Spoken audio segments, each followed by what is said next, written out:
Hello po, so kain po tayo. Mag-uulam po tayo ng talbos ng kamote. Dito sa probinsya, marami kang makukuhang talbos ng kamote. Galing to sa garden namin.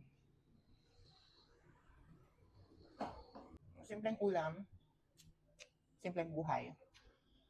Masarap na to, lalo na pag may bagoong at kalamansi. Saka may konting sili. Dito kami sa bukid, guys. Pipiknik kami dito. Sarap. Yung gas na bawal dagiti da high blood na atoy. Mada.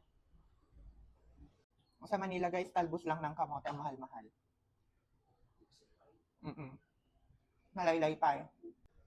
Nga pati aji, urat ka da, bulbulong na ngay ko. Ikabil da pa eh. Dito sa probinsya, libre lang. So kapag nagtanim ka ng ganito, madali lang tumubo. Manong nga buwan ate bago kagkalino ka? Mali, nga dyan si bagas nga.